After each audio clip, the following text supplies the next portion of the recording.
What's up everyone, welcome back to Let's Play Dark Souls. Today's episode is going to be a little post-commentary episode because, to put it bluntly, when I recorded this, it was a little bit shit. And apologies in advance for all the deaths and the jumping around that are going to be occurring in this episode because, like I've been saying for a few episodes, this was recorded during a period where I was pretty stressed out, pretty on edge. And that affected not only the commentary, but the play as well, so.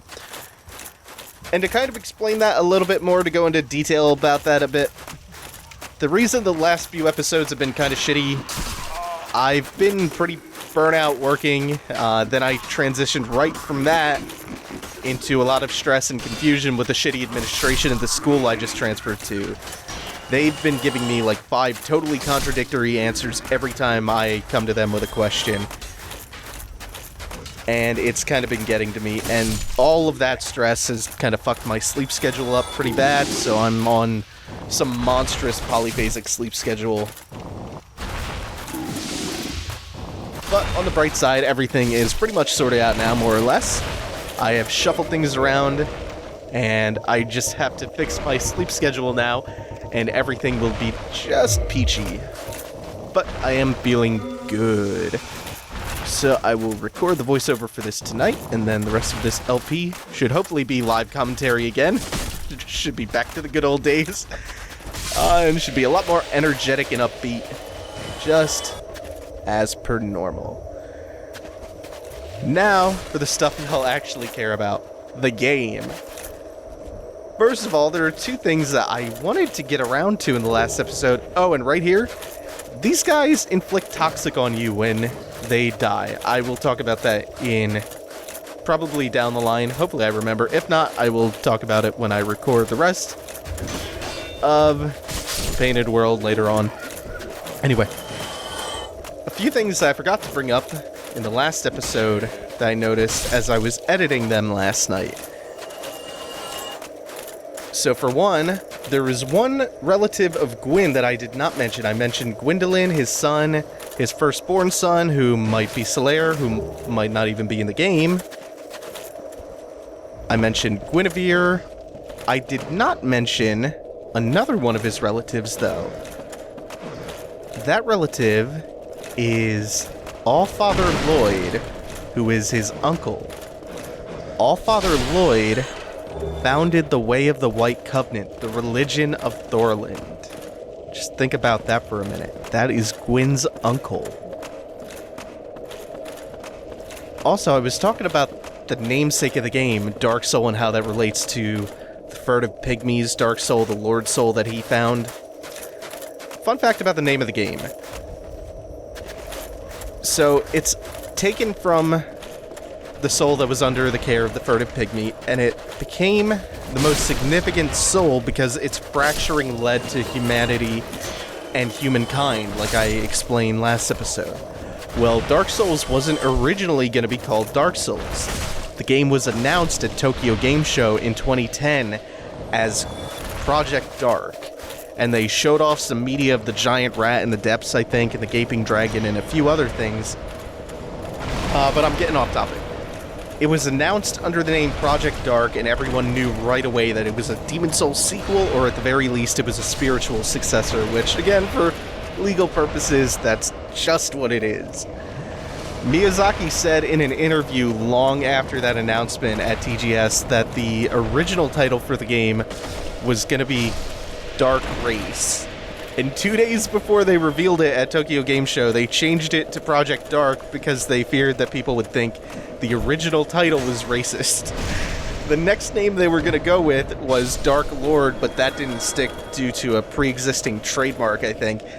And then they chose Dark Ring, but that didn't stick either because Miyazaki found out that Dark Ring is a British euphemism for anus. I think they were really trying to resist calling it Dark Souls because, again, for legal reasons, Demon Souls and Dark Souls kind of sound similar, and they already look and play similar, and there are all these callbacks in the game.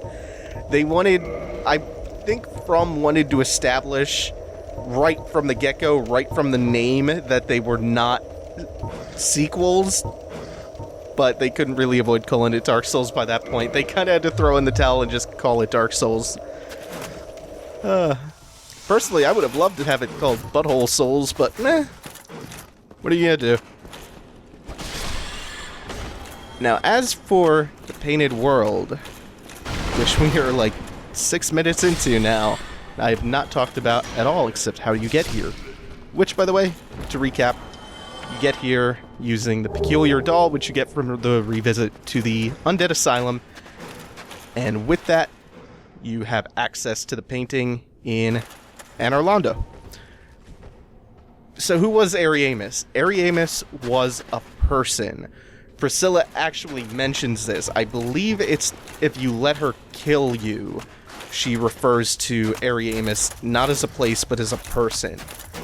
So this is Ariamis's Painted World. It is a place where things that the gods found to be too dangerous to roam free, or things that could possibly fall into the wrong hands, this is where those things were stored, or exiled, or imprisoned, depending on how you look at it. Ariamis created the painting, and nothing else is really known for sure about him. I think Priscilla's text and the name of the zone itself are the only two direct references to Ariamis in the game. So there aren't a ton of threads to really speculate, but that's not going to stop me. I can't remember if Ariamis is ever referred to with a gendered article, so Ariamis could be a man or a woman. If Ariamis is a woman, my thinking is that she is probably Priscilla's mother, or Gwyn's wife/mistress, because the Painted World was made as a prison for things that the gods found dangerous, so it makes sense that the wife of the chief god would create something to store those dangerous things. And a few examples of the dangerous things that are stored here include the Dark Ember, responsible for sending divine weapons into occult weapons. That's found here, and occult weapons were designed to be most effective against the gods. Priscilla, a crossbreed half-dragon, is also stored here because the gods feared her life hunt ability, one of the few ways for a god to actually be killed permanently. Actually, come to think of it, I said an alternate idea about what the Painted World might have originally been. Priscilla said something like, why don't you leave us alone? Don't you understand why Ariamis created this place? I think that actually is the dialogue that plays when she kills you. So maybe Ariamis created this Painted World as a refuge. It would actually explain those engorged hollows that we've been fighting, the ones that intoxicate you. They were likely afflicted by the blight pus and deformed. It was the Painted World, that is, was probably co-opted by Gwyn as a prison later on, if that's the case.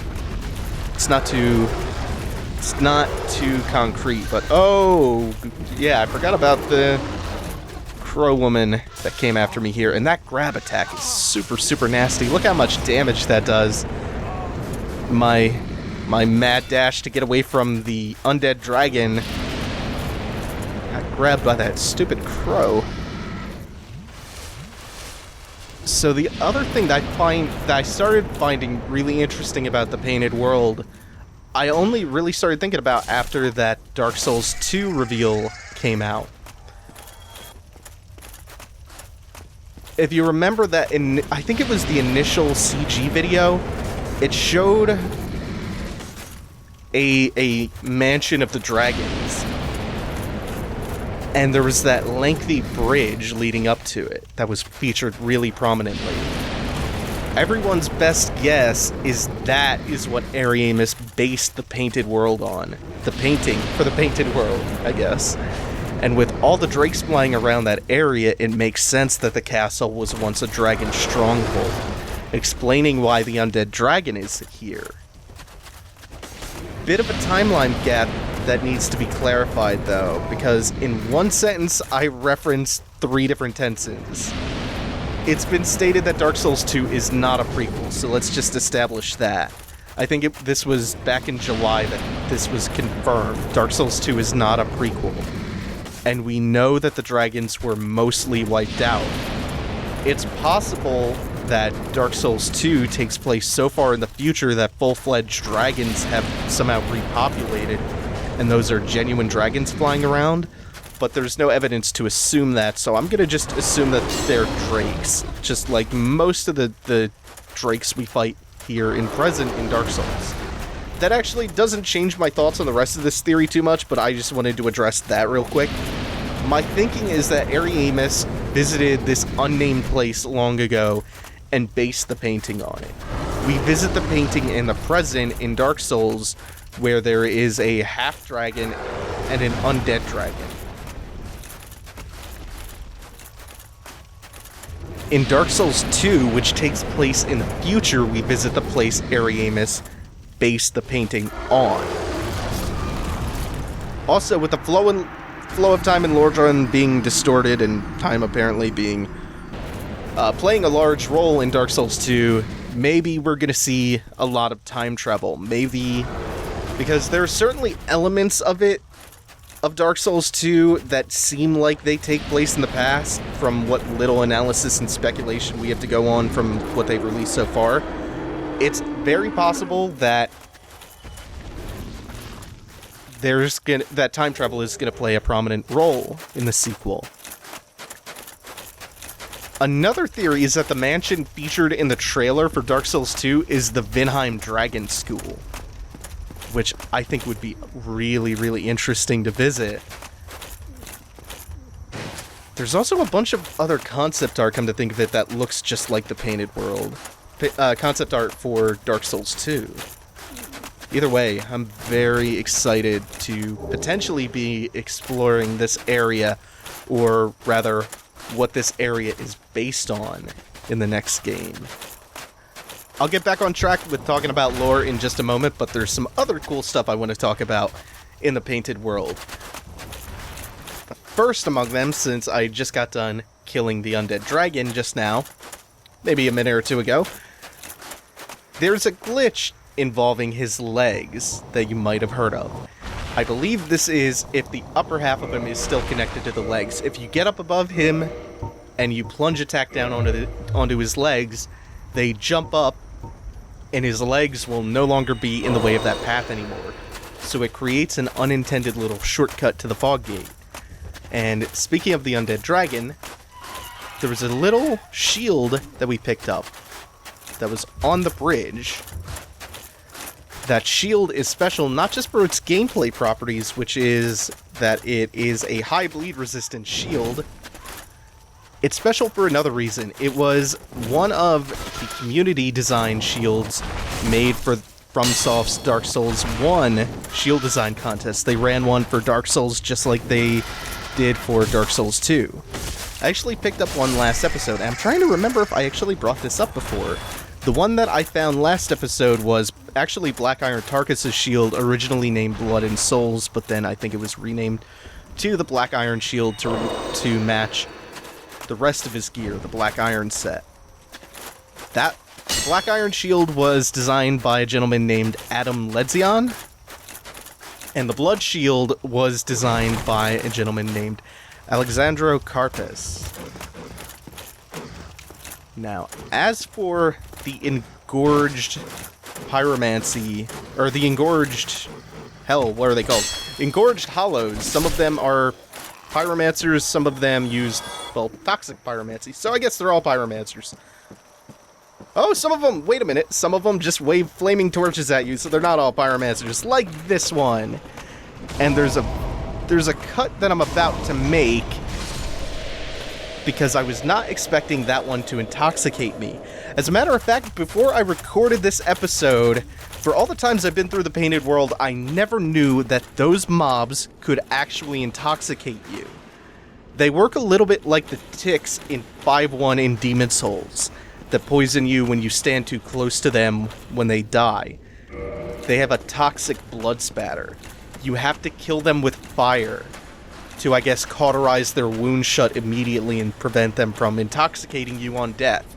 Or you can just take the far more involved approach of using a longer ranged weapon or pyromancy or something to make sure that you are not in range when their blood sprays all over when you kill them. Actually, I just thought about this, but I wonder if you use the spider shield when you fight them and a spear if you can avoid that too. Because blocking with the spider shield prevents the buildup of toxic, and you can attack with a spear whilst blocking. Does that work? Huh. I wish I could test that out now. Well, I still have an opportunity when I record the rest of the Painted World, because this is actually the last of my Dark Souls footage that I have banked up, and I have not recorded the rest yet. So I will test that out after this. That would be really interesting if that worked, though. Anyway, the thing about the Engorged Pyromancers, like I already said, you have to kill them with fire to make sure that they don't intoxicate you, or you just have to outrange them. And I never knew that they intoxicated you before. That was brand new to me, because a lot of the times I come into the Painted World with some kind of fire. I either have a fire-based weapon, some way to put fire on my weapon to enchant it, pyromancy, something, or Quelaag's Fury Sword I like to bring in here, especially because it's really good at killing these guys, which you might notice, they are throwbacks to Phalanx, and the Phalanx and the Hoplites were notoriously vulnerable to fire. That's why back in Demon Souls you got a bunch of turpentine in the very first level. It was your hint that you needed to use fire to kill Phalanx. So coming in here with Quelaag's Fury Sword makes these guys pushovers. They're not that bad anyway, but makes them a lot easier. So anything else I want to say about the Engorged Pyromancers? Probably not. Probably something I'll remember down the line. Oh, I remember what I wanted to say. The last time I got intoxicated and I made that little jump cut just now. This was about a minute back. There was something specific that happened that I wanted to talk about with that time that I got intoxicated. The strategy I eventually adopted here was that I would take one swing at the Engorged Hollows with the Black Knight Sword, and then that would lower their health just enough that I could throw a fireball at them, and that would finish them off from a range. And it would also avoid the possibility of a toxic spill if I was close to them when I used the pyromancy on them. The reason that I one-shotted that last Engorged Hollow was because of the stagger mechanic, which I meant to talk about when I was talking about poise, but I don't think I got around to it. So that hollow attacked me, and his attack glanced off my shield. That put him in a state called stagger. When you're staggered, you take 40% extra damage, and I wasn't counting on that. So I counterattacked him while he was staggered, and instead of leaving him at about 25% health, I killed him in one hit. And I was not expecting that, so that got me intoxicated. I just thought that was a cool opportunity to talk about the stagger mechanic, and how it kind of screwed me over by doing extra damage to a mob that I didn't want to kill with a sword swipe. Anyway, more on Ariamis. We drive forward. The developers said in the art book interview for the game that the Painted World was the first zone that they ever designed for the game, and it served as something like an alpha test zone for them. Nito was originally supposed to be the boss of the area before they replaced him with Priscilla. This is also why the Painted World has kind of an Easter egg feeling to it, because there are the Phalanxes. There is a throwback to the old monk from Demon Souls that you're going to see in the next episode. Plus, it's an area that would be really difficult for someone to find without using a guide or the wiki or something. The whole area feels a bit like a secret or an Easter egg or something. Also down here, we're going to see bone wheel skeletons, which again further indicate the fact that Nito was originally the boss of the area. Also, if you think about it, the undead dragon makes even more sense considering Nito and his whole miasma of death and disease motif.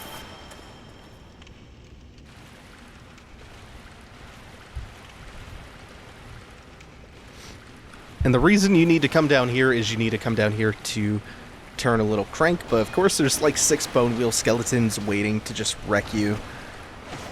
And the crank that you turn opens up the shortcut to the level. It gives you direct access through the courtyard where all the phalanxes were, where all the mutated hoplite hollows were.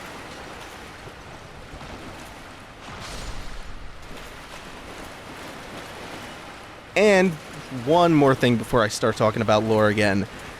I encountered Dark Sun Gwendolyn's Blades of the Darkmoon Covenant last episode, and I didn't explain what that covenant was all about. The Blades of the Darkmoon Covenant are designed as another PvP covenant, though they have some really good PvE perks as well.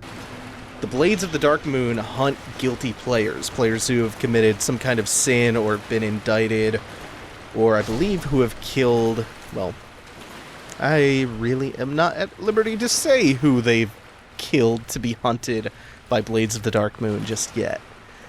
They hunt them down as blue spirits of vengeance, and they take souvenirs of reprisals from them, which pretty much mean that Blades of the Darkmoon hunt the guilty and snap off their fingers as proof of what they've done, that they've brought justice to the world. I really hate bone wheel skeletons. Now, Centrosi PM'd me a theory, and I don't know if I'm going to be able to get through all of this. In fact, I know I'm not by the end of the episode, but I might as well start here. Centrosi finally PM'd me that theory about Velka and the giant crow, and this is the gist of it. Velka wanted to punish the gods for extending the Age of Fire. They sealed her in the Painted World to avoid her retribution. Also, Velka was originally supposed to be the leader of the Darkmoon Blade Covenant, but Gwendolyn replaced her because of his loyalty to Gwyn and his loyalty to the cause to continue the Age of Fire. He also pointed out that the Crow people drop souvenirs of reprisal, which again you need to rank up in the Darkmoon Blade Covenant. The idea of Velka being the giant crow, or the crow being a servant of Velka, is based on the idea that you, the player, are Velka's retribution made manifest, her champion, sent to mete out justice against the gods.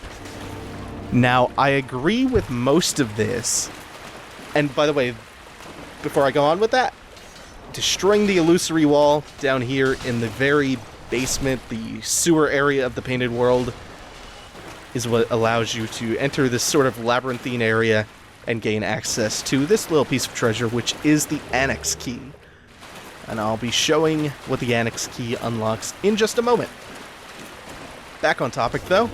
Now, I agree with most of Centrosi's theory, or at least the theory that Centrosi sent to me. I don't know if Centrosi actually subscribes to it or not. Some of the evidence doesn't quite add up, though. For starters, Velka did once have a covenant that was supposed to be in the game. I might have mentioned this when I was talking about Velka a while back. Velka was originally supposed to have a covenant, but it was cut from the game because it was too similar to the Darkmoon Blade Covenant. It was for purely gameplay reasons, for Gwendolyn being the sole covenant leader there. Even so, that doesn't actually ruin the idea that Velka was once the leader of the Darkmoons, but just keep that in mind as at least a little fun fact. The other supporting evidence is some of the stuff found in the Painted World. You find the Vow of Silence miracle here, you find Velka's rapier and Velka's mask, plus the corresponding armor set. The Vow of Silence being located here is solid evidence to support the theory that Velka may have been imprisoned here, but it was specifically her miracle.